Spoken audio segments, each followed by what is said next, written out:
আজ নন্দিতা আর রাফির জীবনে বিশেষ একটা রাত। প্রত্যেকটা মেয়েরই এই রাতটা নিয়ে হাজারটা স্বপ্ন থাকে, নন্দিতারও আছে। কিন্তু নন্দিতা জানে এই রাতটা তার জন্য সুখের নয়, বরং তার জন্য এই রাতটা অপমানের রাত, কষ্টের রাত। কারণ রাফি যে তাকে খুব ঘৃণা করে। এই ঘৃণা জমে আছে 5 বছর ধরে। রাফি তার বাবা মার চাপে পড়েই নন্দিতাকে বিয়ে করতে বাধ্য হয়েছে। রাফির মা বাবা আর নন্দিতার বাবা মা কেউ জানে না ওরা দুজনে একে অপরকে আগে থেকেই চেনে। রাফি রুমে এসে দরজাটা লাগিয়ে দিয়ে নন্দিতার দিকে রাগি চোখে তাকিয়ে বলে, বেড থেকে নাম। নন্দিতা রাফির দিকে অবাক দৃষ্টিতে তাকায়। নন্দিতার চাহনি দেখে রাফি উচ্চস্বরে বলে ওঠে, কি হলো, এভাবে তাকিয়ে আছিস কেন? তোকে আমি বেড থেকে নামতে বলেছি, কানে কথা ঢুকে না তোর? নন্দিতা তাড়াতাড়ি বেড থেকে নেমে ঘরের এক কোণায় এসে দাঁড়ায়। রাফি বেডে এসে বসে কণ্ঠে তেজ এনে বলে, আমার বেডে তোর মতো মেয়ের কোনো জায়গা নেই, বুঝলি? এরপর যেন আমি তোকে আমার বেডে না দেখি, বুঝতে পেরেছিস? আর তোকে বিয়ে করেছি বলে মনে করিস না তোকে আমি আমার স্ত্রীর অধিকার দিব। সে অধিকার তুই অনেক আগে হারিয়ে ফেলেছিস। নন্দিতা এতক্ষণ চুপ করে থাকলেও আর চুপ থাকতে পারল না। অস্পষ্ট সুরে বলে, তাহলে আমাকে বিয়ে করলে কেন? নন্দিতার কথাটা বলতে দেরি হলো, কিন্তু রাফির বেড থেকে উঠতে দেরি হলো না। উঠে দ্রুত কদমে নন্দিতার কাছে এসে তার দু বাহু ধরে দেয়ালের সাথে শক্ত করে চেপে ধরে বলে, তোকে বিয়ে করেছি 2টা কারণে। 1, বাবা মা জোর করেছে বলে। 2, তোর থেকে প্রতিশোধ নেওয়ার জন্য। তা না হলে তোর মতো 3rd ক্লাস মেয়েকে এ রাফি তাজও আর বিয়ে করবে ভাবলে কি করে? নন্দিতা বলে, শুধুমাত্র প্রতিশোধ নেওয়ার জন্যই আমাকে তুমি বিয়ে করেছ? প্রতিশোধ নেওয়ার জন্য। তুই কি ভেবেছিস তোকে আদর করার জন্য আমি বিয়ে করেছি? আজ থেকে তোর লাইফ আমি হেল করে দেব, হেল। আমার লাইফটা যেভাবে 5 বছর আগে হেল করেছিলি ঠিক সেইভাবে। না, ভুল বললাম, সেইভাবে না, আরও ভয়ঙ্করভাবে তোর লাইফটা আমি হেল করব, বুঝতে পেরেছিস? কথাটা বলে রাফি নন্দিতাকে ধাক্কা দিয়ে ফ্লোরে ফেলে দেয়। এভাবে নন্দিতাকে ফ্লোরে ফেলে দেওয়াতে অনেকটা ব্যথা পায়। হাতে কাচের চুড়ি থাকার কারণে অনেকটা জায়গা কেটে যায় চুড়ি ভেঙে। তাই নন্দিতা একটু শব্দ করেই কেঁদে ফেলে।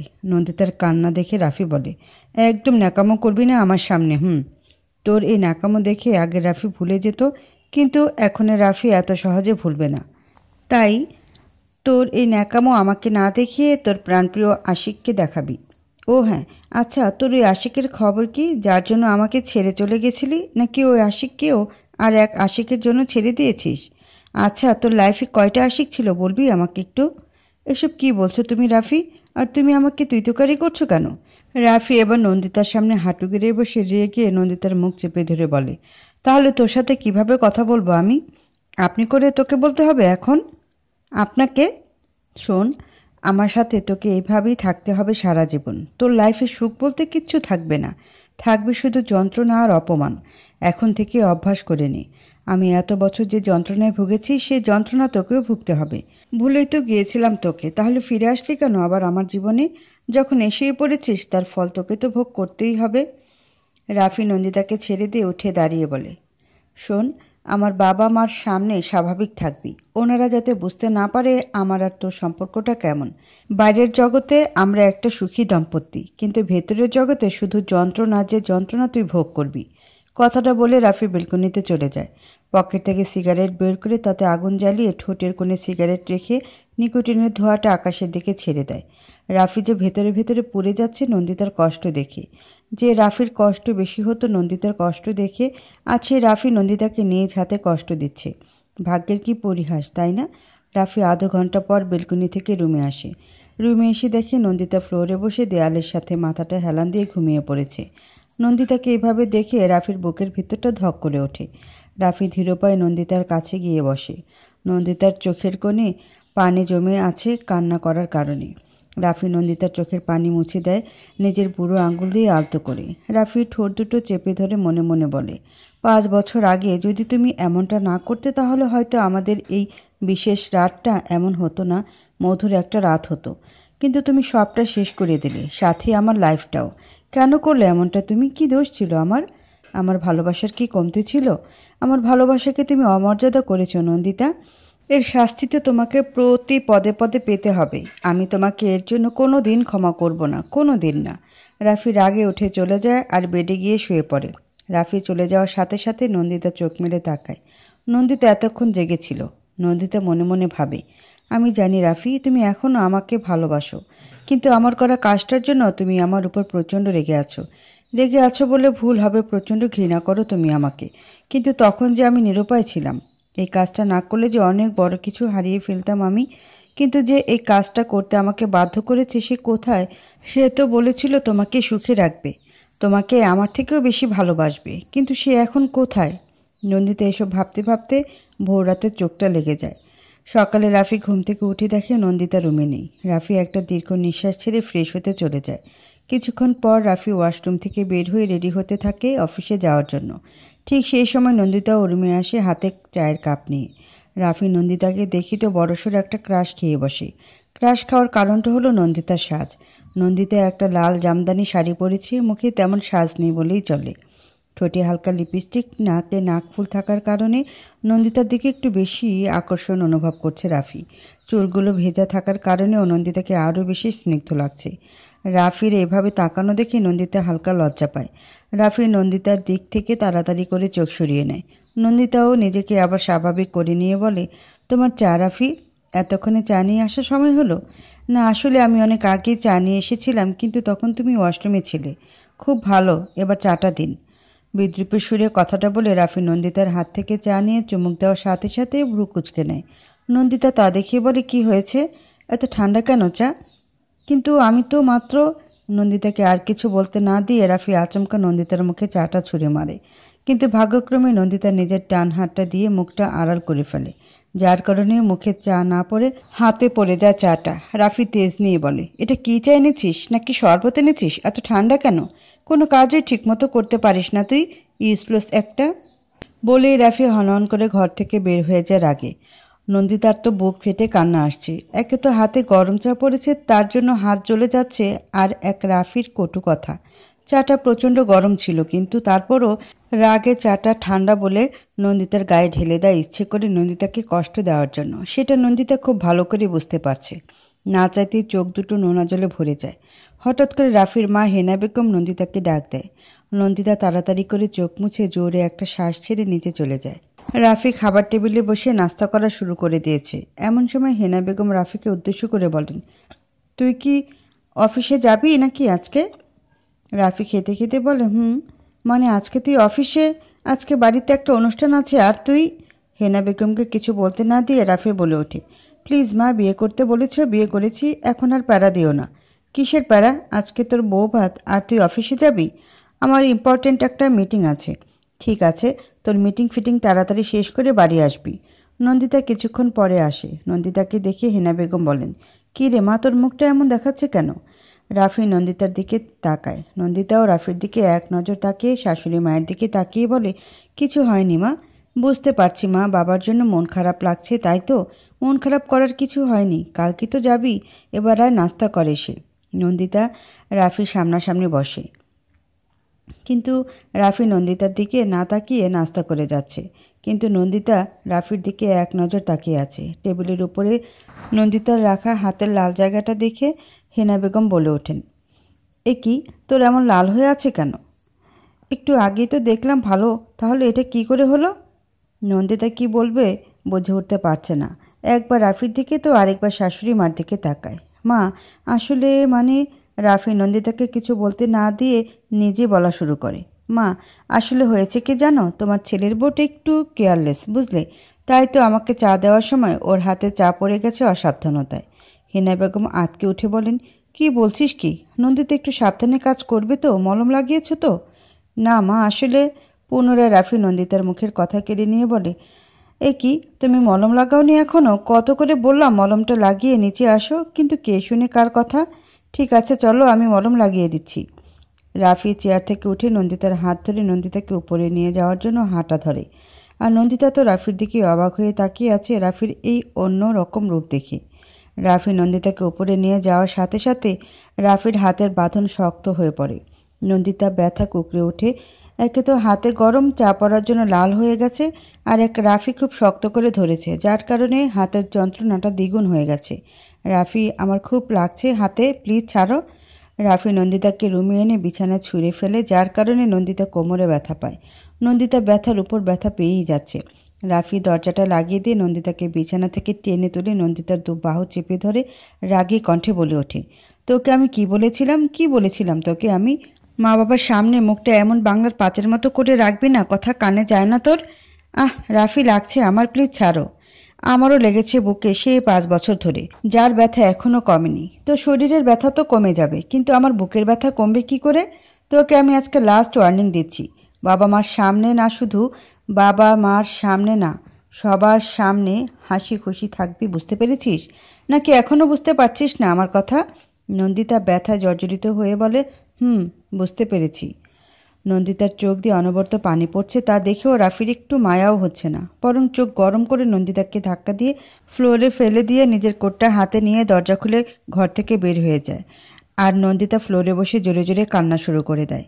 রাফি বের হওয়ার সাথে সাথে রাফার সাথে দেখা হয়। রাফা রাফির ছোট বোন। রাফা গলার সুর নিচু রেখে বলে, ভাইয়া কি হয়েছে? রাফি বোনের সাথে কোনো কথা না বলে চলে গেল। রাফা মনে মনে বলে, কি হলো ব্যাপারটা? রাফা ভাইয়ের ঘরের সামনে এসে দরজা শব্দ করে বলে, ভাবি আসবো? নন্দিতা রাফার গলা শুনতে পেয়ে তাড়াতাড়ি করে ফ্লোর থেকে উঠে নিজেকে স্বাভাবিক করে নিয়ে বলে, হ্যাঁ রাফা এসো। রাফা ঘরে ঢুকে বলে, কি হয়েছে ভাবি? ভাই এভাবে চলে গেল কেন? কিছু হয়নি রাফা।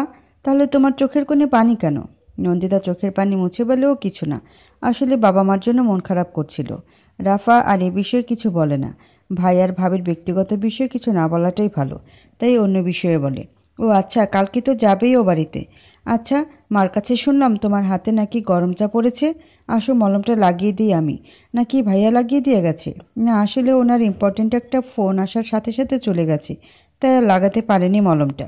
নন্দিতার হাতে রাফা মলম লাগিয়ে দিচ্ছে আর বলছে, জানো ভাবি, আমার ভাইয়াটা এমন উগ্র মেজাজের কোনো দিনও ছিল না। সব সময় হাসি খুশি ঠাট্টা মজা করতো সবার সাথে।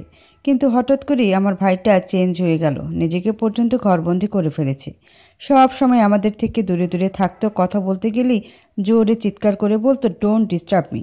আর মাঝে মাঝে চাপা কান্নার শব্দ শোনা যেত ভাইয়া রুম থেকে। শুধু এটা বুঝতে পারতাম না ভাইয়া এমন কেন করছে। কিছু বললেই রাগে চিৎকার করতো। তখন আমরাও আর ভাইয়ার সামনে ভয়ে যেতাম না। মা ভাইয়াকে খুব কষ্ট করে স্বাভাবিক লাইফে ফিরায়, বলতে গেলে মায়ের কসম দিয়েই স্বাভাবিক লাইফে ফিরায় ভাইয়াকে।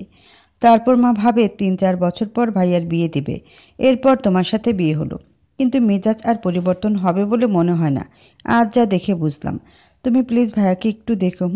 ও এমন নাও, খুব নরম মনের মানুষ। বাহিরটা শামুকের খোলসের মতো শক্ত হলেও ভেতর নরম।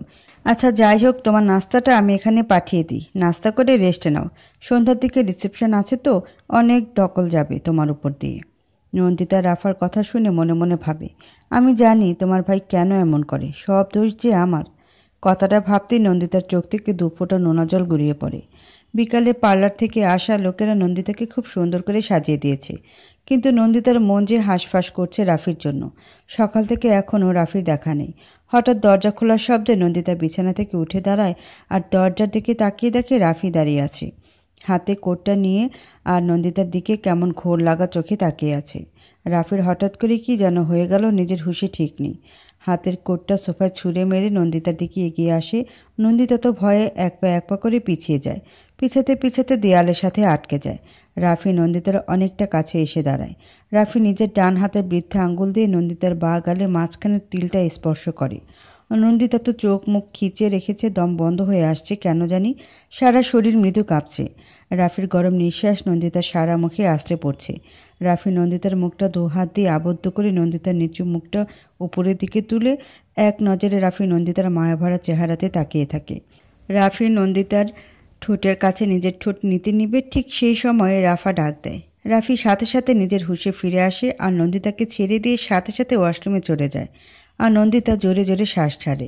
রাফি শাওয়ারের নিচে দাঁড়িয়ে আছে, সারা শরীর বেয়ে পানি গড়িয়ে পড়ছে আর চোখ বন্ধ করে ঘন ঘন নিঃশ্বাস ছাড়ছে। কিছুক্ষণ শাওয়ারের নিচে থাকার পর রাফি নিষ্প্রভ গলায় বলে, কেন কেন নিজেকে কন্ট্রোল করতে পারি না ওর মায়াবী মুখটা দেখলে। সব সময় চুম্বকের মতো টানে নিজেকে ওর দিকে, পারি না নিজেকে শক্ত করে রাখতে। ওকে দেখলে শরীরের অদ্ভুত শিহরণ বয়ে যায়। ওর ভয়ার্ত মুখ, চোখ বন্ধ করে রাখা, কাঁপা কাঁপা গোলাপি ঠোঁট, ভয়ে পিছিয়ে যাওয়া, যেটা ওর দিকে আরও আকৃষ্ট করে আমাকে। নিজেকে অনেক কষ্টে কন্ট্রোল করে রাখি, কিন্তু আর পারছি না। জানি না কবে নিজের সেলফ কন্ট্রোল হারিয়ে ফেলি আমি। কত কিছু ভেবে রেখেছি কিভাবে ওকে শাস্তি দিব, কিন্তু ও সামনে আসলেই সব ভ্যানিশ হয়ে যায় আমার। না, আমাকে নিজেকে আরও শক্ত করতে হবে। ওর দেওয়া প্রত্যেকটা কষ্ট আমি ওকে ফিরিয়ে দেব। রাফি রাগের বশে আয়নাতে জোরে ঘুষি মারে, আর সাথে সাথে আয়নাটা ভেঙে চুরমার হয়ে নিচে পড়ে যায়। আয়নাতে আঘাত করার কারণে রাফির হাত অনেকটা কেটে যায়, কিন্তু তাতেও রাফির কোনো খেয়াল নেই। রাফি ওয়াশরুম থেকে বের হয়ে দেখে রুমে নন্দিতা নেই। রাফি জোরে একটা নিঃশ্বাস ছেড়ে আগের রুমাল পেঁচিয়ে নেয় কাটা জায়গাটাতে। বিছানার উপর চোখ পড়তেই দেখে নতুন কাপড় রাখা আর একটা চিরকুট। ভাইয়া, তাড়াতাড়ি রেডি হয়ে নিচে আয়। রাফিও রেডি হয়ে নিচে যায় আর কাজের লোককে বলে যায় ওয়াশরুমটা পরিষ্কার করার জন্য। রাফি নিচে নামতে চোখগুলা বড় বড় হয়ে যায় নন্দিতার পাশে এত ছেলে দেখে। আসলে সবাই নন্দিতাকে কনগ্রাচুলেশন জানাতে এসেছে। রাফি আনমনে বলে ওঠে, হোয়াট দ্য হেল। রাফা ভাইকে দেখে ভাইয়ের হাত ধরে টেনে নিয়ে নন্দিতার পাশে দাঁড় করায়। নন্দিতা তো নিচের দিকে তাকিয়ে আছে, কিছুটা ভয় কিছুটা লজ্জায়, কিন্তু রাফি নন্দিতার দিকে তীক্ষ্ণ দৃষ্টিতে তাকিয়ে আছে। রাফা বলে, ভাইয়া এত দেরি করলি কেন? কতক্ষণ ধরে ওয়েট করছিলাম তোর জন্য, তোর আর ভাবির ছবি তুলব বলে। নন্দিতার নজর যায় রাফির রুমাল পেঁচানো হাতের দিকে আর মনে মনে বলে, ওর হাতে কি হয়েছে? একটু আগেই তো ভালো ছিল, এর মাঝে কি এমন হয়ে গেল? রাফি নন্দিতার পাশে দাঁড়িয়ে সবার সাথে স্বাভাবিকভাবেই কথা বলছে, আর নন্দিতা চুপচাপ দাঁড়িয়ে আছে। এর মাঝে রাফা বলে, ভাইয়া এবার তোর আর ভাবির ছবি তোলা হবে। ছবি তোলা তো হচ্ছে, কিন্তু নন্দিতা অনেকটা দূরত্ব রেখেই দাঁড়িয়ে আছে। রাফা ভাই আর ভাবির দূরত্ব দেখে বলে, আরে ভাবি তুমি এত দূরে কেন দাঁড়িয়ে? ভাইয়ার কাছে আসো। নন্দিতা রাফার কথাটা শুনে ঢোক গেলে। রাফির কাছে যাবে কি যাবে না ভেবে পাচ্ছে না, দোটানায় পড়ে গেছে। এর মাঝে রাফি নিজেই নন্দিতাকে অবাক করে দিয়ে নন্দিতার কোমর ধরে নিজের কাছে নিয়ে আসে। নন্দিতার উন্মুক্ত কোমরে রাফির শীতল হাত পড়তে নন্দিতা কেঁপে ওঠে। রিসেপশন পার্টি শেষ হলো। রাফি রুমে বসে আছে। একটু পর নন্দিতা রুমে আসলে রাফির দিকে একবার তাকিয়ে নন্দিতা ওয়াশরুমে চলে যায়। ওয়াশরুমে ঢুকে নন্দিতা বুঝতে পারে রাফির হাতের রুমাল বাঁধার কারণ। নন্দিতা তাড়াতাড়ি ফ্রেশ হয়ে ওয়াশরুম থেকে বের হয়ে দেখে রাফি রুমে নেই। কোথায় গেল? ওর হাতটা ড্রেসিং করার দরকার, না হলে ইনফেকশন হয়ে যেতে পারে। নন্দিতা বারান্দায় গিয়ে দেখে রাফি সিগারেট টানছে। নন্দিতা মনের মাঝে সাহস সঞ্চয় করে রাফির পাশে এসে দাঁড়ায়। রাফি নন্দিতার দিকে না তাকিয়ে বলে, কি সমস্যা, কি চাই? নন্দিতা জড়তা কাটিয়ে বলে, না মানে আসলে তোমার হাতে কি হয়েছে?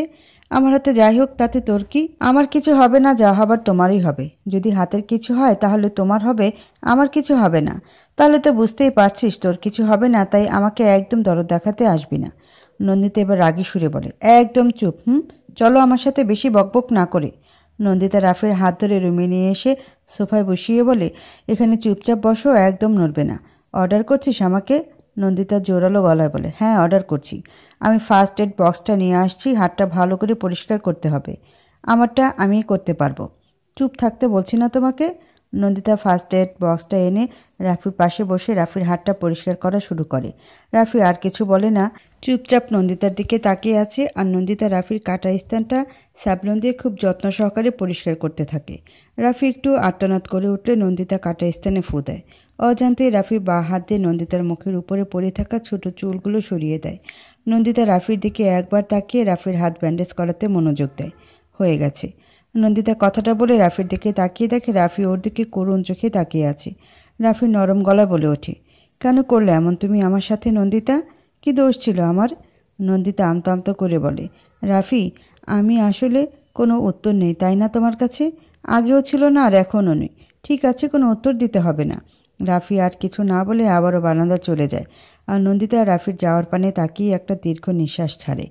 সকালে নন্দিতা ঘুম থেকে উঠে দেখে রাফি রুমে নেই। নন্দিতা তাড়াতাড়ি উঠে ফ্রেশ হয়ে নিচে যায়। নিচে গিয়েও দেখে রাফি ছাড়া সবাই ডাইনিং টেবিলে বসে আছে। হিনা বেগম নন্দিতাকে দেখে বলে, নন্দিতা উঠেছ? আসো, ব্রেকফাস্ট করে নাও। নন্দিতা ইতস্তত হয়ে বলে, মা রাফি কি জানি কি হয়েছে ওর, সকাল সকাল উঠে চলে গেল, নাস্তা পর্যন্ত করলো না, শুধু বলল জরুরি কাজ পড়ে গেছে। কেন, ও তোমাকে বলে যায়নি? না মা, আসলে তখন আমি ঘুমিয়েছিলাম। আচ্ছা শোনো, ওর আস্তে আস্তে হয়তো বিকাল হয়ে যাবে। তুমি রেডি হয়ে থেকো বাবার বাড়ি যাওয়ার জন্য। কড়াভাবে বলে গেছে, যদি লেট হয় তোমার তাহলে নাকি ও যাবে না। ওকে নিয়ে আর পারি না, জেটটা গেল না এখনও। তুমি আসো, নাস্তা করে নাও। বিকাল হবার আগে রাফি বাড়িতে চলে আসে আর এসে ফ্রেশ হয়ে তৈরি হতে থাকে। কালো প্যান্ট, কালো শার্ট, ছোট ছোট চুলগুলো কপালে এসে পড়ে আছে। দেখতে একদম চকলেট বয় লাগছে নন্দিতার কাছে। নন্দিতা রাফির দিকে অবাক চোখে তাকিয়ে আছে রাফির এত তাড়াতাড়ি চলে আসার কারণে। নন্দিতার এমন তাকানো দেখে রাফি বলে, কি হলো, এভাবে তাকিয়ে থাকার মানে কি? বাপের বাড়ি যাওয়ার ইচ্ছে আছে নাকি নাই? না না, যাওয়ার ইচ্ছে আছে। 10 মিনিট সময় দিলাম, এর মাঝে নিচে দেখতে চাই। 11 মিনিট হলে আমি যাব না। রাফি কথাটা বলে হাতে ঘড়ি পড়তে পড়তে বেরিয়ে যায়। রাফি চোখের আড়াল হতেই নন্দিতা রাগে গলা বলে, কি লোক রে বাবা, একেবারে দজ্জাল। নন্দিতা ও রাফির কথা মতো 10 মিনিটই রেডি হয়ে নিচে যায়। রাফি গাড়ির সাথে হেলান দিয়ে দাঁড়িয়ে ফোন টিপছে। কিছু একটা ভেবে সামনের দিকে তাকাতেই চোখ আটকে যায়। নন্দিতা জামদানির মাঝে একটা কালো শাড়ি পরেছে। 2 হাতে 4-5টা কালো চুড়ি, চুলগুলো এক সাইডে এনে রেখেছে। ঠোঁটে হালকা লিপস্টিক। অল্প সাজে নন্দিতাকে দেখিয়ে মাশাআল্লাহ অনেক সুন্দর লাগছে। রাফির ওয়ার্নিং শুনে নন্দিতা কোনো মতে রেডি হয়েছে।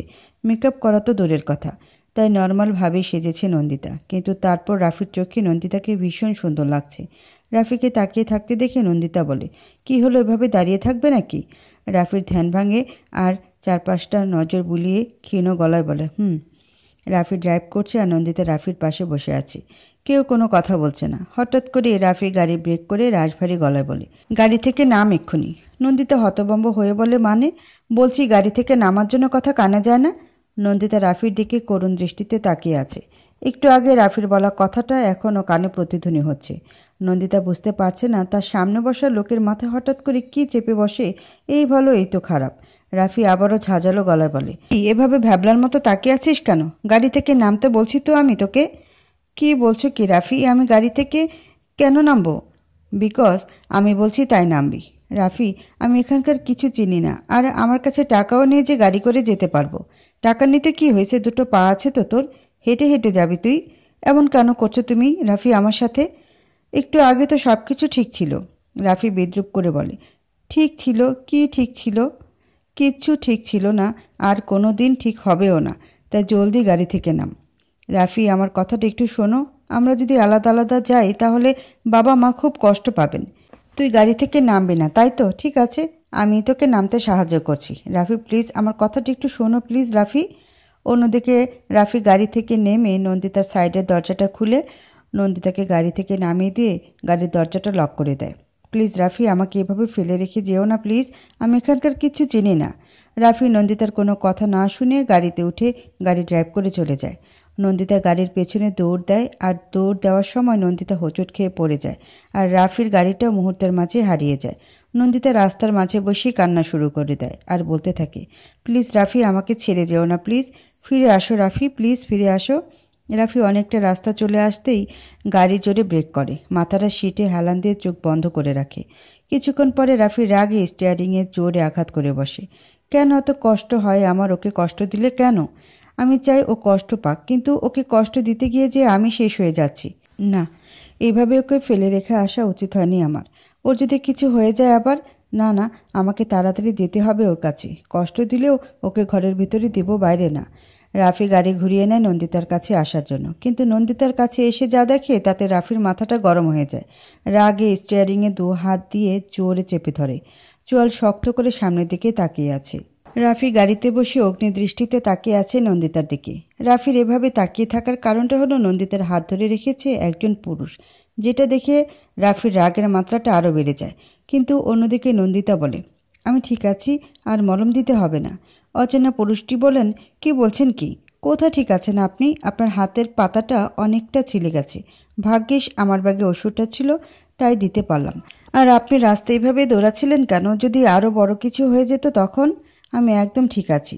ঠিক তখনই রাফি নন্দিতার সামনে এসে দাঁড়ায়। নন্দিতা রাফিকে দেখে নন্দিতার ঠোঁটের কোণে হাসি ফুটে ওঠে, কিন্তু পরক্ষণে হাসিটা উধাও হয়ে যায় রাফির চোখের দিকে তাকিয়ে। কারণ রাফির চোখ দুটো ভয়ঙ্কর দেখাচ্ছে, নাকটা রাগে ফুলিয়ে রেখেছে, চোয়াল শক্ত করে রেখেছে। নন্দিতার বুঝতে বাকি রইল না রাফি কেন এতটা রেগে আছে। নন্দিতার সাথে সাথে অচেনা লোকটার হাত থেকে নিজের হাতটা সরিয়ে নিয়ে ঢোক গিলে বলে, রাফি, আমার কথাটা শুনো, তুমি ভুল ভাবছ। রাফি তার ছেলের হাসি দিয়ে বলে, ওয়াও, জাস্ট ওয়াও, এত সুন্দর একটা সিন আমি দেখতে পাবো আমি ভাবতেই পারিনি।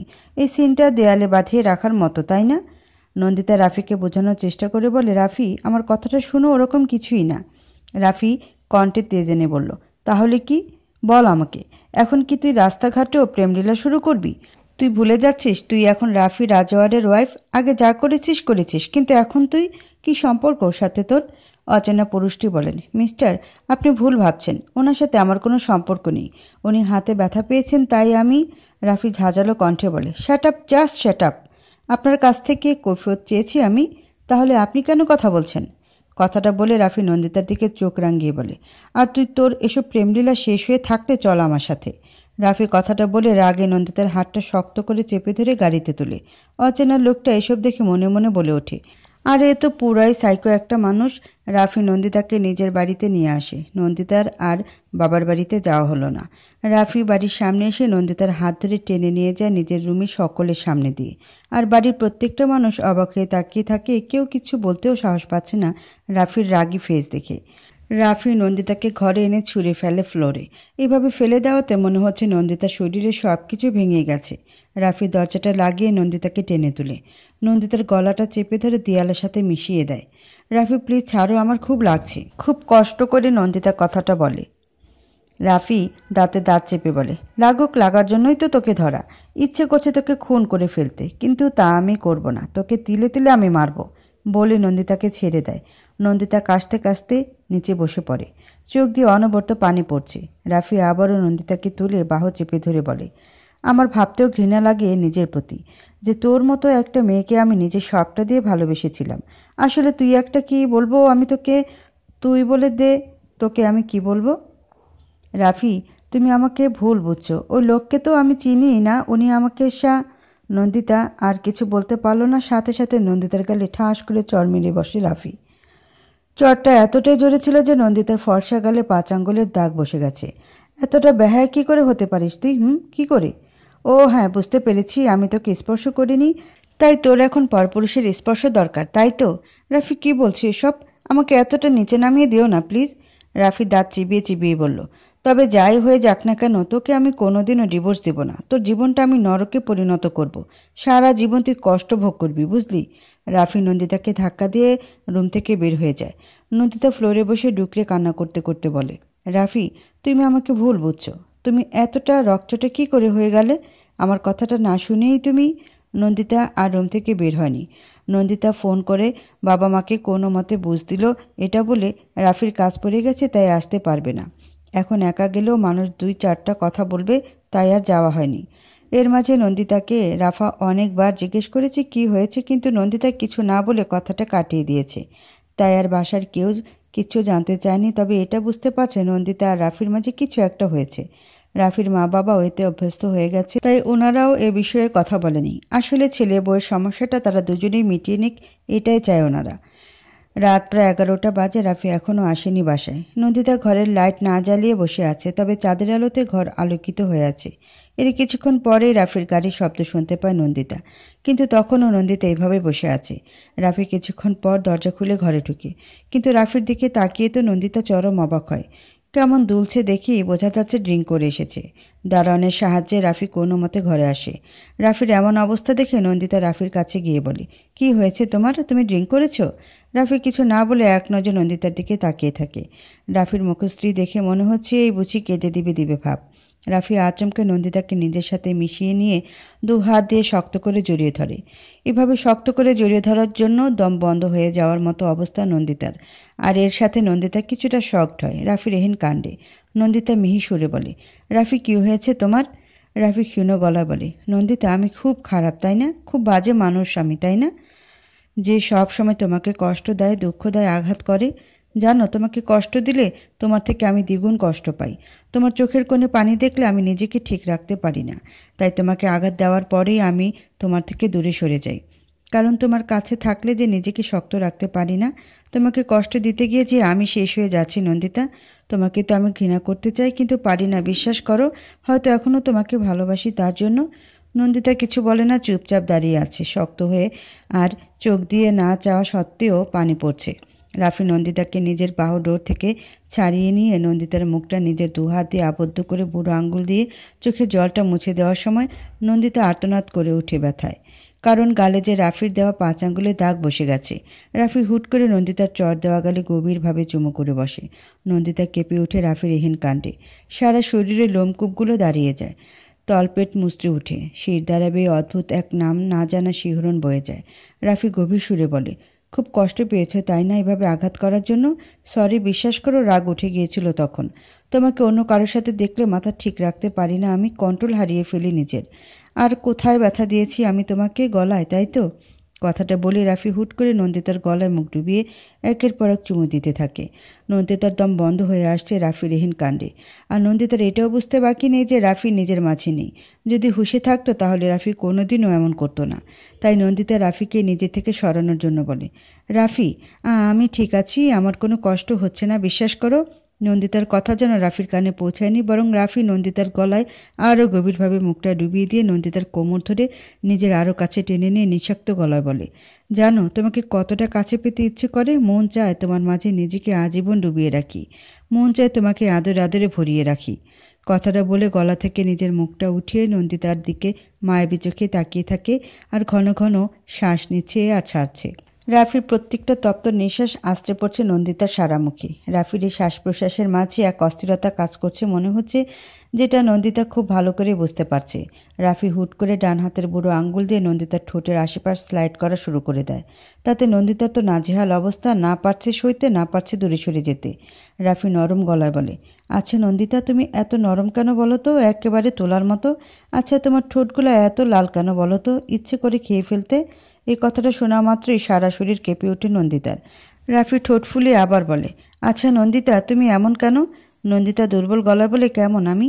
রাফি কাঁদো কাঁদো গলায় বলে, আমাকে একটুও ভালোবাসো না তুমি? কেন ভালোবাসো না? আমি তো তোমাকে খুব ভালোবাসি, তুমি কি আমাকে ভালোবাসো না? নন্দিতা শুকনো ঢোক গিলে বলে, রাফি, তুমি ঠিক নেই, তুমি শুয়ে পড়ো, অনেক রাত হয়েছে। না, আমার উত্তর চাই মানে চাই। সব সময় পালিয়ে যাও কেন বলো তো? কই, আগে তো পালাতে না, বলো না প্লিজ, ভালোবাসো আমাকে? নন্দিতা কিছুক্ষণ নিজের ঠোঁট কামড়ে ধরে বলে, বাসি, খুব ভালোবাসি। রাফি মাথা দুলিয়ে বলে, সত্যি ভালোবাসো? মিথ্যা কথা, একটুও ভালোবাসো না আমায়? ভালোবাসলে তো আমাকে আদর করতে, কিন্তু তুমি আমাকে একটু আদর করো না। তুমি তোমার হুঁশে নেই তাই এমন বলছো, কিন্তু আমি জানি এগুলো তোমার মনের কথা। কিন্তু রাফি টান টান হয়ে দাঁড়িয়ে বলে, কে বলেছে আমি হুঁশে নেই? আমি একদম ঠিক আছি, অল্প একটু মদ খেয়েছি। ঠিক নেই তুমি। রাফি নন্দিতার ঠোঁট তর্জনী রেখে বলে, ইস, এত কথা বলো কেন তুমি? ঠিক আছে, তোমাকে আদর করতে হবে না আমাকে, আমি করি তোমাকে আদর। নন্দিতার বুক দুরু দুরু কাঁপছে, কিন্তু তারপর নিজেকে সামলে নিয়ে মৃদু সুরে চিৎকার করে বলে, কি করতে চাইছো কি তুমি রাফি? নিজের হুঁশে ফিরো। রাফি নন্দিতাকে কোনো কথা বলার সুযোগ না দিয়েই নন্দিতার গোলাপি ওষ্ঠ জোড়ায় নিজের ওষ্ঠ ছুঁয়ে দিয়ে নন্দিতার কোমর আঁকড়ে ধরে নিজের সাথে মিশিয়ে নেয়। একে অন্যের ভারী নিঃশ্বাস মিলিত হয়ে যায় মুহূর্তের মাঝে। নাক মুখ কুঁচকে নেয় নন্দিতা। মদের গন্ধে গা গুলিয়ে আসছে নন্দিতার। নিজেকে রাফির বাহুডোর থেকে ছাড়াতে চাইলেও ছাড়াতে পারছে না। কিছুক্ষণ পর রাফি নন্দিতাকে নিচ থেকে ছেড়ে দেয়, কিন্তু নন্দিতাকে শ্বাস নেওয়ার সময়টুকু না দিয়েই রাফি হুট করে নন্দিতাকে কোলে তুলে নেয়। নন্দিতা ভয়ে ভয়ে বলে, রাফি প্লিজ আমাকে নামাও, এমন কিছু করবে না তুমি। রাফি অস্পষ্ট সুরে বলে, সব করব আমি আজকে তোমার সাথে। রাফি নন্দিতার কথার কোনো পাত্তা না দিয়ে নন্দিতাকে কোলে করে নিয়ে বিছানায় শুয়ে দেয়। রাফি নেশায় বিভোর হয়ে আছে। রাফি নন্দিতার উপরে নিজের সম্পূর্ণ ভার দিয়ে নন্দিতার গলাতে মুখ ডুবিয়ে দেয়। নন্দিতা চোখ বন্ধ করে বিড়বিড় করে ওঠে, এটা ঠিক হচ্ছে না, আমায় রাফিকে আটকাতে হবে। ও না হয় নিজের হুঁশে নেই, কিন্তু আমি তো হুঁশে আছি। আমি চাই না এভাবে রাফি আমার কাছে আসুক, না, ওকে আটকাতে হবে। নন্দিতা রাফির বাহুতে হাত রেখে রাফিকে সরানোর চেষ্টা করে বলে, রাফি প্লিজ ছাড়ো আমাকে। হঠাৎ করে রাফির শরীর নিস্তেজ হয়ে পড়ে। রাফির কোনো সারা শব্দ না পেয়ে নন্দিতা বুঝতে পারে ঘুমিয়ে পড়েছে। নন্দিতা স্বস্তির নিঃশ্বাস ছাড়ে রাফি ঘুমিয়ে যাওয়ার জন্য। কিন্তু নন্দিতা উঠতে গেলে বাঁধল এক ভেজাল। রাফি এমনভাবে আষ্টে পৃষ্ঠে জড়িয়ে ধরে রেখেছে যে নন্দিতা বেচারি উঠতে পারছে না। হাতির মতো মানুষটা যদি নন্দিতার মতো একটা মশার উপর শুয়ে থাকে তাহলে উঠে বসে একটু কষ্টের বিষয়। নন্দিতা ভ্রু কুঁচকে বলে, হায় আল্লাহ, আমি আজকে মরেই যাব। ওরে রাফিরে, আজকে আমাকে তুমি মেরেই ফেলবে। তারপরও নন্দিতা অনেক কষ্টে রাফির শক্তপোক্ত বাহুডোর থেকে নিজেকে ছাড়িয়ে নিয়ে জোরে জোরে শ্বাস ফেলে বলে, উফ, এখন একটু শান্তি লাগছে। এই বেড়া যদি সবসময় আমার উপরে এসে শুয়েই পড়ে তাহলে আমি আলু ভর্তা হয়ে যাব নিশ্চিত। কি খায় লোক, এত ভারী কেন? নন্দিতা জোরে জোরে কয়েকটা শ্বাস নিয়ে রাফির দিকে তাকায়। কেমন নিষ্পাপ বাচ্চাদের মতো ঘুমাচ্ছে, চুলগুলো উস্কো খুস্কো হয়ে আছে। নন্দিতা নিজের হাত দিয়ে রাফির চুলগুলো ঠিক করে দেয়। নন্দিতা বসা থেকে উঠে রাফির পায়ের জুতোগুলো খুলে রাফির উপরে চাদর দিয়ে চলে আসার সময় রাফির কপালে ভালোবাসার পরশ এঁকে দিয়ে সরল গলায় বলে, আমি জানি রাফি, তুমি আমাকে এখনও ভালোবাসো, শুধু উপরে উপরে রাগ দেখাও, কিন্তু মনে মনে অসীম ভালোবাসা আছে আমার জন্য। রাফির শিয়রের পাশে বসে আছে নন্দিতা, আর একদৃষ্টিতে তাকিয়ে আছে রাফির মুখপানে। বেডের পাশে টেবিল ল্যাম্পের আলো পড়াতে রাফির মুখের এক সাইড ভালো করে দেখা যাচ্ছে। নন্দিতা হেসে উঠে রাফি হাঁ করে ঘুমিয়ে থাকার স্টাইল দেখে। নন্দিতা আলতো হাতে রাফির নাকের ডগা টেনে দেয়। এই কাজটা নন্দিতা আগে প্রায় করতো যখন রাফি রাগে নাক ফুলিয়ে নন্দিতার দিকে তাকিয়ে থাকতো। এই কাজটা ছিল নন্দিতার মেন অস্ত্র রাফির রাগ কমানোর। রাগ করে যখন রাফির নাক ফুলিয়ে রাখতো তখন নন্দিতা হাসি মুখে যখনই রাফির নাক টেনে দিত তখন কিভাবে যেন রাফির রাগটা ভ্যানিশ হয়ে যেত। কিন্তু এই কাজটা রাফির সাথে এখন করতে সাহস পায় না। আগের এই ছোট ছোট মিষ্টি মুহূর্তগুলো নন্দিতা ভীষণ মিস করে, ভীষণ। নন্দিতা বেডের মাথার সাথে মাথাটা হিলিয়ে দিয়ে চোখ বন্ধ করে নেয়। মনে পড়ে যায় প্রথমবারের মতো রাফির সাথে দেখা হওয়ার ঘটনাটা। 2018 সাল। নন্দিতা প্রথমবারের মতো এত বড় শহরে আসে। কিছুটা ভয়, কিছুটা জড়তা কাজ করছে নিজের মনের মাঝে। নতুন শহর, নতুন ভার্সিটি আর এক নতুন জীবন কিভাবে ম্যানেজ করবে তা নিয়ে ভীষণ চিন্তায় আছে। ভার্সিটির গেটের সামনে দাঁড়িয়ে আছে নন্দিতা, কাঁধে ব্যাগ নিয়ে। নিজেকে শান্ত রাখার জন্য জোরে নিঃশ্বাস ছেড়ে ভার্সিটির গেট পেরিয়ে ভার্সিটির ভেতরে ঢুকে। পুরো ভার্সিটিটা একবার নজর বুলিয়ে নেয় নন্দিতা। কত স্টুডেন্ট ভার্সিটির অলিগলিতে বসে আছে। নন্দিতা যত ভেতরে যাচ্ছে ততই অবাক হচ্ছে ভার্সিটি দেখে। সে যে এমন একটা বড় ভার্সিটিতে পড়ার সুযোগ পাবে কল্পনা করতে পারেনি। গুটি গুটি পায়ে নন্দিতা হেঁটে যাচ্ছে, ঠিক তখনই পাশ থেকে বলে ওঠে, এই যে সাদা ড্রেসওয়ালি সিনিয়রদের যে সালাম দিতে হয় জানা নেই বুঝি? নন্দিতা যে ভয়টা পেয়েছিল সেটাই হলো। শেষমেশ র্যাগিংয়ের শিকার হতে হচ্ছে না তো? নন্দিতা দু হাত দিয়ে ব্যাগের ফিতা চেপে ধরে চুপচাপ দাঁড়িয়ে আছে। নন্দিতাকে দাঁড়িয়ে থাকতে দেখে বলে, এই যে সাদা ড্রেসওয়াল, এদিকে আসুন। সিনিয়রদের ডাকে সাড়া না দেওয়া কিন্তু ঘোর অন্যায়। নন্দিতা ঢোক গিলে পাশে তাকিয়ে দেখে 4-5টা ছেলে একটা ওয়ালের উপরে পা ঝুলিয়ে বসে আছে আর তার দিকে তাকিয়ে বাঁকা হাসছে। নন্দিতা ভয়ে ভয়ে তাদের কাছে গিয়ে দাঁড়াতে ছেলেগুলোর মাঝে নেহাল নামের ছেলেটা বলে, সালাম দাও সিনিয়রদের। নন্দিতা গলার সুর চিকন করে বলে, আসসালামু আলাইকুম। ছেলেগুলো সবাই একসাথে সালামের জবাব দেয়। নেহাল আবারও বলা শুরু করে, নাম কি? নন্দিতা আঞ্জুম। First year? জি।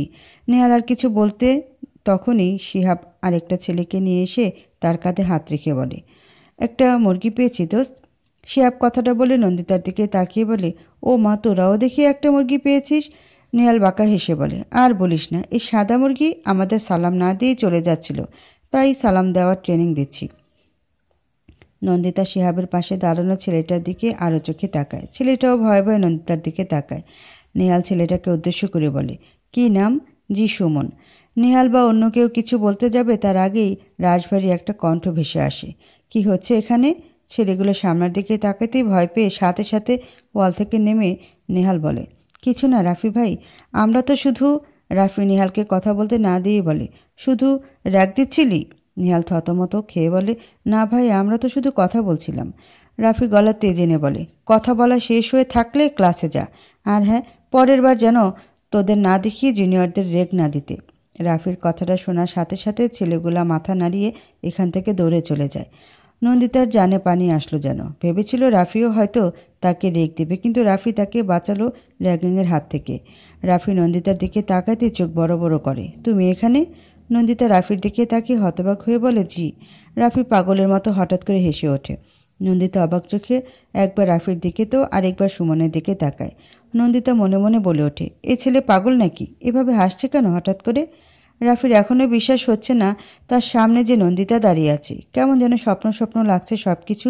যে মেয়েকে রাফি প্রায় 15 দিন ধরে পাগলের মতো খুঁজে বেড়াচ্ছে, সে মেয়ে কিনা 16 দিনের মাথায় এসে রাফিকে দেখা দিল। 15 দিনের আগের ঘটনা। গধূলি বেলা তখন। সূর্য প্রায় পশ্চিম দিকে অস্ত যাবে যাবে ভাব। রাফি তখন জ্যামের মাঝে বসে আছে বাইক নিয়ে, তার পাশে সিয়ামও নিজের বাইক নিয়ে বসে আছে। দুজনেরই চোখে মুখে বিরক্তির ছাপ প্রকাশ পাচ্ছে। হঠাৎ করে চিকন মেয়েলি কণ্ঠেশ্বর কানে আসতে পাশ ফিরে ফুটপাতের দিকে তাকায় রাফি। মেয়েটির দিকে তাকাতেই চোখ আটকে যায় রাফির। সূর্যের সোনালি আলো মেয়েটির মুখ পড়াতে বারবার হাত উঁচু করে সূর্যটাকে আড়াল করার প্রয়াস করছে। মেয়েটির পাশে একটা ছোট বাচ্চা দাঁড়িয়ে আছে, আর সেই বাচ্চাটিকে মেয়েটা বারবার প্রশ্ন করছে, কি খাবে বলো? বাচ্চাটির পোশাক দেখেই বোঝা যাচ্ছে বাচ্চাটি টোকাই। মেয়েটির এমন উদারতা দেখে আনমনে রাফির ঠোঁটের কোণে হাসি ফুটে ওঠে। এতক্ষণের বিরক্তকর ভাবটা যেন নিমিষেই বিলীন হয়ে যায় রাফির চেহারা থেকে। পাশ থেকে সিয়াম তিরিক্ষি মেজাজে বলে ওঠে, এই জ্যাম কবে ছুটবে ভাই? রাফির কোনো রেসপন্স না পেয়ে সিয়াম রাফির বাইকে লাথি মেরে বলে, আরে ওই, তোকে আমি কিছু জিজ্ঞেস করছি তো। রাফি রাশভারী গলায় বলে, উফ, বিরক্ত করবি না তো, দেখতে দে। সিয়াম রাফির কথা শুনে সামনে থাকা মেয়েটির দিকে তাকিয়ে বাঁকা হেসে বলে, মেয়েটি তো মার্শাল্লাহ দেখতে সুন্দর আছে দোস্ত। মেয়েটি বাচ্চাটিকে কিছু খাবার কিনে দিয়ে চলে যাওয়ায় উদ্যত হতে নিলেই রাফি বাইক থেকে নেমে যায়। সিয়াম তা দেখে বলে, আরে কই যাচ্ছিস তুই, বাইকটা এমন জ্যামের মাঝে রেখে? রাফি কিছু না বলেই বাইক থেকে নেমে মেয়েটি যে গলিতে ভেতরে ঢুকছে রাফিও সেই গলির ভেতরে ঢুকে। কিন্তু লাভের লাভ কিছুই হলো না। অনেক খোঁজাখুঁজি করে মেয়েটিকে আর চোখের দেখা দেখতে পেল না রাফি। বিষণ্ণ মুখ নিয়ে ফিরে আসে রাফি। রাফিকে দেখে সিয়াম রাগারাগি শুরু করে দেয়, ওই, তোর কি মাথাটা পুরো গেছে? জানিস তোর এই হাতি মারা বাইকটার জন্য কত গালিগালাজ খেয়েছি মানুষের কাছে, সাথে বাইকের চাবিটাও নিয়ে চলে গেছিস। রাফি বাইকে উঠতে উঠতে বলে, বন্ধুর জন্য একটু গালিগালাজ খেলে সব হয় বুঝলি। এর মাঝে এক রিক্সাওয়ালা বলে, ওই মিয়া, তাড়াতাড়ি আপনার মোটরসাইকেল এনতে সরান, না হলে হুলি সাইসা নিয়ে যাইব। রাফি বাইকে চাবি ঢুকিয়ে বাইক স্টার্ট দেয়। এরপর থেকে শুরু হয় রাফির পাগলামি। প্রত্যেকটা দিন রাফি এমন সময় এই জায়গাতে আসে শুধুমাত্র মেয়েটিকে এক নজর দেখার জন্য। নিজের এমন কার্যক্রম করার জন্য ভীষণ অবাক হতো, কিন্তু মেয়েটির আর দেখা পাওয়া যায়নি। কিন্তু শেষমেশ সেই মেয়েটির দেখা পেল আজকে। 15 দিনে এইসব কর্মকাণ্ড মনে পড়তেই হাসি পেয়ে যায় রাফির। রাফি নিজের হাসি থামিয়ে বলে, সরি, আসলে নিজের করা একটা কাজ মনে পড়তেই হাসি উঠে গেছে, কিছু মনে করো না। নন্দিতা মাথা নাড়িয়ে বলে, না না ভাইয়া, কিছু মনে করিনি। রাফি রাশভারী গলা বলে, প্রথম দেখাতেই ভাইয়া বানিয়ে দিলে আমাকে? নন্দিতা মুখ ছোট করে বলে, না মানে তাহলে কি বলে ডাকবো? রাফি মুচকি হেসে বলে, কিছু বলে ডাকতে হবে না, যাও ক্লাসে যাও দুজনে। আর কোনো প্রবলেম হলে নির্দ্বিধায় আমাকে বলবে, কেমন? আমি হেল্প করব। সুমন আর নন্দিতা মাথা নাড়িয়ে দুজনের ডিপার্টমেন্টের দিকে চলে যায়। রাফি ঠোঁটের কোণে হাসি রেখে নন্দিতা যাওয়ার দিকে এক দৃষ্টিতে তাকিয়ে আছে। এমন সময় রাফির পাশে থেকে একটা মেয়েলি কণ্ঠস্বর ভেসে আসে। মেয়েটা কে রাফি? রাফি পাশ ফিরে তাকিয়ে দেখে দিয়া দাঁড়িয়ে আছে, চোখে মুখে বিরক্তিকর ছাপ নিয়ে। মনে হচ্ছে যেন দিয়ার মুখে কেউ করলার জুস ঢেলে দিয়েছে, তাই এমন করে রেখেছে মুখটা। রাফি দিয়াকে পাত্তা না দিয়ে কেউ না বলে পকেটে হাত গুজে এখান থেকে চলে যায়। দিয়ার প্রতি রাফির এমন অবহেলা করতে দেখে দিয়া নাক ফুলিয়ে বলে, কতদিন আমাকে অ্যাভয়েড করে চলবে তুমি রাফি? একদিন তো ঠিকই আমার জালে ধরা তোমাকে দিতেই হবে। আর মেয়েটাকে, যার দিকে তুমি এমন অদ্ভুত এক দৃষ্টিতে তাকিয়েছিলে, তোমার দৃষ্টি বড্ড অন্যরকম লাগছে রাফি। রাফি ক্যান্টিনে বসে কফি খাচ্ছে আর মাঠের দিকে তাকিয়ে মুসকে মুসকে হাসছে। আজকে রাফি ভীষণ খুশি, মন চাইছে পুরো ভার্সিটির সকলকে বিরিয়ানি খাওয়াতে। তার এত দিনের পরিশ্রম আজকে সফল হলো। এমন সময় রাফির কাঁধে চাপড় মেরে সিয়াম চেয়ারে বসতে বসতে বলে, কী রে মামা, তোর মুখে এমন লজ্জা হাসি লেগে আছে কেন? কাহিনী কি? রাফি কফির মগে চুমুক দিয়ে বলে, তুই গেস কর তো কী কাহিনী হতে পারে? কারো প্রেমে পড়েছিস নাকি আবার? রাফি নির্লিপ্ত ভঙ্গিতে বলে, প্রেমে তো পড়েছে অনেক আগে, সেই গোধূলি বেলায় দেখা মেয়েটির প্রেমে। সিয়াম দীর্ঘ নিঃশ্বাস ছেড়ে বলে, ভাই, তুই আর ওই মেয়েকে খুঁজে পাবি না বুঝলি, তাই গোধূলি বেলায় দেখা মেয়েটিকে ভুলে যা। কে বলছে খুঁজে পাবো না? অলরেডি পেয়ে গেছি, আর মেয়েটি এখন আমার চোখের সামনেই আছে। সিয়াম চোখ বড় বড় করে বলে, কি? কোথায় মেয়েটি? বলে মাঠের দিকে তাকাতেই হতভম্ব হয়ে যায় নন্দিতাকে দেখে। বার কয়েক চোখের পলক ফেলে রাফির দিকে তাকিয়ে অবিশ্বাস্য গলায় বলে, ভাই, তোর গোধূলিবেলা দেখা মেয়েটি আমাদের ভার্সিটিতে পড়ে, আর আমরা এই কলেজে সিনিয়র হয়ে সেটা জানি না? ও নতুন ভর্তি হয়েছে আর আজকে প্রথম ভার্সিটিতে এসেছে, তাই জানতাম না। তোর কপাল আছে ভাই, মেয়েটা তোর নাগলের ভেতরেই আছে। এমন সময় নন্দিতার পাশে এসে সুমন দাঁড়াতেই সিয়াম বলে ওঠে, ওই ছেলেটাকে চল দেখে গিয়ে। না, দরকার নেই, বসে থাক। সুমন নন্দিতার কাছে এসে বলে, হাই, সকালবেলা ঘটনাটার জন্য নিশ্চয়ই খুব ভয় পেয়ে গিয়েছিলেন তাই না? নন্দিতার পাশে দাঁড়ানো সোহা সন্দেহের দৃষ্টিতে তাকায় সুমনের দিকে। সোহার সাথে নন্দিতার আজকে বন্ধুত্ব হলো। সোহা নন্দিতার কানে কানে বলে, কে রে ছেলেটা? নন্দিতা ফিসফিসিয়ে বলে, সকালের ছেলেটা। সোহা ছোট করে বলে, ও। নন্দিতা মুচকি হেসে বলে, একটু তো ভয় পেয়েছিলাম। আচ্ছা, আমরা কি ফ্রেন্ড হতে পারি? সোহা সুমনের কথা শুনে ভ্রু উঁচু করে বলে, কেন? আমাদের সাথে আপনার বন্ধুত্ব করার কি দরকার এত স্টুডেন্ট থাকতে ভার্সিটিতে? না, এমনি, এই ভার্সিটিতে নতুন আসলাম তাই বলছিলাম আর কি। সোহা দ্রুত গলায় বলে, ওকে ফ্রেন্ড হলাম আজ থেকে আমরা। সোহা কথাটা বলেই নন্দিতার হাত ধরে বলে, চল এখন। কিছু দূরে যেতেই নন্দিতা অবাক হয়ে বলে, এমন করলি কেন? তুই এই শহরে নতুন, তাই একটু বুঝে শুনে পা ফেলবি, আর ছেলেদের একদম বিশ্বাস করবি না বুঝলি? নন্দিতাকে কলেজ থেকে বেরিয়ে যেতে দেখি রাফি ক্যান্টিন থেকে বেরিয়ে নন্দিতার পিছু নেওয়া শুরু করে। অর্ধেক রাস্তা আসতে সু আলাদা হয়ে যায় নন্দিতার থেকে। এখন নন্দিতা একাই হেঁটে চলছে। হঠাৎ করে মনে হলো কেউ ওর পিছু নিয়েছে। ও হাঁটলে পেছনের মানুষটি হাঁটে, ও থামলে পেছনের লোকটিও থামে। নন্দিতা ভয় পেয়ে যায়, কিন্তু নিজের বুদ্ধি খাটিয়ে লোকটিকে ধোকা দিয়ে চলে যায়। এদিকে রাফি নন্দিতাকে হারিয়ে কোমরে হাত রেখে বলে ওঠে, বড্ড চালাক তো মেয়েটা, কীভাবে ধরে ফেললো সবটা।